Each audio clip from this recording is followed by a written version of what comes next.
Last week, Matpat of Game Theory posted a video on FNAF Security Breach talking about the Blob. You know, the tangled lore in the Pizzaplex basement that we all try to forget about. Well, he made the bold claim that he was able to solve the whole beast, and a few other loose ends. And you know what? I think he did it. And I think that his solution is a great sign for the franchise. That's what we're here to discuss today. Before we get too deep, you really should watch the Game Theory video. I'm not going to be talking about specifically the theory, I'm going to talk about its repercussions and implications. So click the card if you haven't seen it yet, but I have a feeling that if you're watching my channel about FNAF, you've probably already watched Game Theory, so you know. But in case you're lazy and you haven't seen it yet, I'll briefly recap it. The Blob isn't haunted.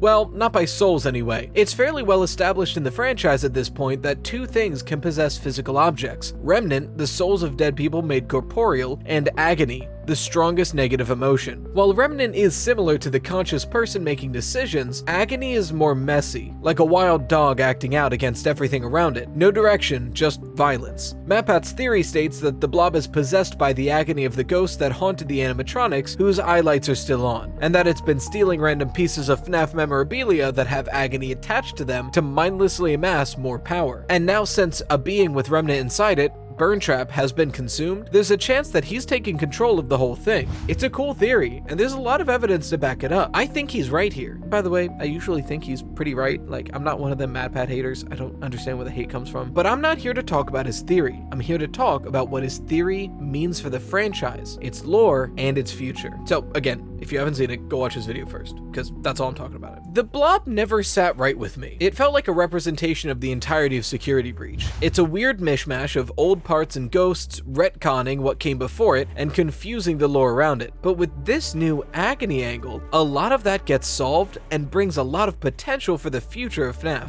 First off, and most importantly to me, all of the old souls, except for Afton of course, can finally rest. They're gone. Henry did it. His sacrifice wasn't in vain. Sure, he wasn't able to kill the real monster behind all of it for good, but he sure did help every child still tormented by him move on. Now only their agony remains, perhaps in spite of its creator. One of the things that ticked me off the most about the Blob was that its very existence took one of the greatest moments in the entire FNAF franchise and seemingly made it meaningless. If every old soul was mashed into this amalgamation, then the only thing Henry was able to accomplish was his own death. Now we know that he did succeed. Mostly. He probably would have gotten William dead too, if it wasn't for those meddling VR developers and their dog too. If only he tried a little bit more. Maybe more fire, or, oh, I got it. If he liked and subscribed to help my small growing channel, maybe he would have killed Afton. I guess you can try to help him now.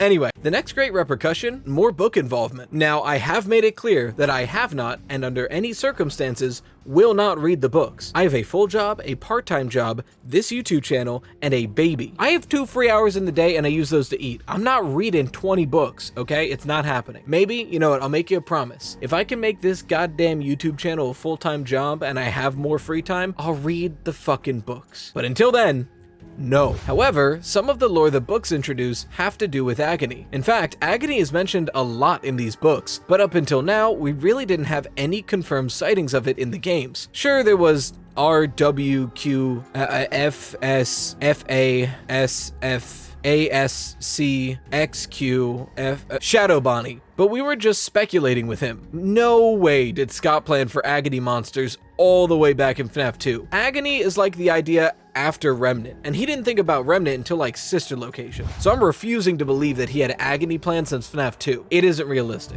It makes a lot of sense for Shadow Bonnie to be Agony, but we didn't have any other evidence that Agony was in the same game series. That is, unless of course, the Blob is made of Agony. Then if we have confirmation that Agony is within the games, it becomes entirely plausible that, with a little bit of retconning, Shadow Bonnie and even Shadow Freddy are Agony creatures as well. Security Breach itself is pointing to this connection. Why else would there be a cardboard cutout of Shadow Bonnie, a character that doesn't exist like in the franchise canon, but it does in the game canon, in the starting area that's filled with the things that were stolen to add to the Agony beast? It's such a direct connection. I'm surprised there isn't a voice line of Freddy being like, that's weird. I've never seen that animatronic before, like he does with fucking Banny. But the best best thing about the Blob being made of Agony? The future of the franchise. Let's imagine for a moment the Afton ending is canon, where Vanny is off somewhere safe and Burntrap gets absorbed into the Blob. Why did this plan fail so spectacularly? Why would Vanny and Glitchtrap be operating directly underneath something so deadly and violent that if a child walks by, it immediately kills them? Why would they risk Afton's new body?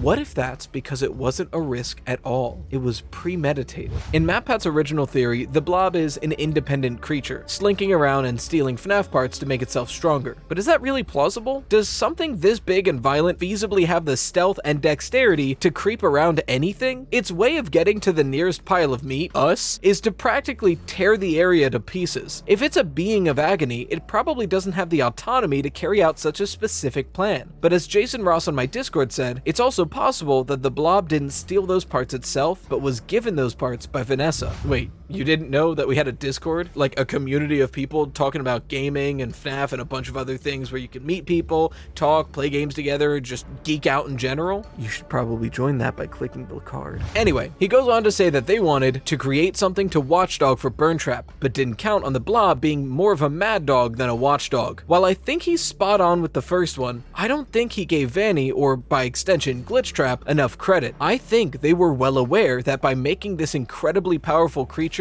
made of nothing but agony caused by William Afton, they would have created something that wouldn't be able to resist trying to kill him immediately. I think their plan went exactly as they wanted. Glitchtrap ordering Vanny to amass parts of FNAF technology tainted by agony to create the Blob, starting with that burnt pile found in the basement next to the corpse of William Afton himself. Meanwhile, Glitchtrap focused his energy on inputting himself back into that corpse, something that the Blob would recognize as its tormentor. Why else would they have tried so hard to put William Afton's soul in such a weak, frail body? They have a whole warehouse of ready-to-go animatronics, but they chose the decrepit-ass Easter Bunny. They did that for recognition. They're trying to stay on brand. They didn't care about him using this body. They were counting on the Blob striking as soon as it saw William. And once that powered-up, remnant-infused powerhouse of a soul entered the agony-ridden mass, it could dominate it and become it. William Afton would be back and stronger than ever.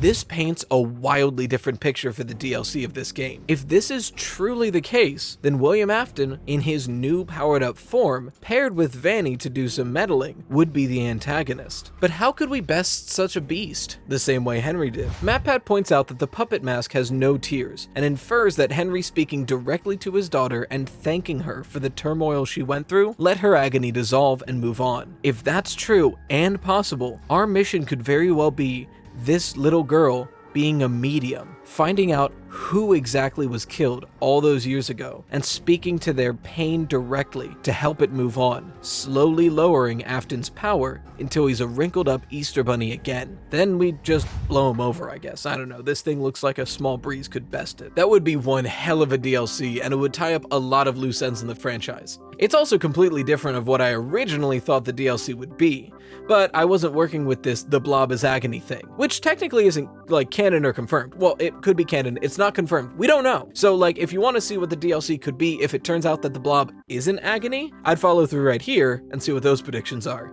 But shout out to the best patron Emberisk, and until next time, as always, stay toasty.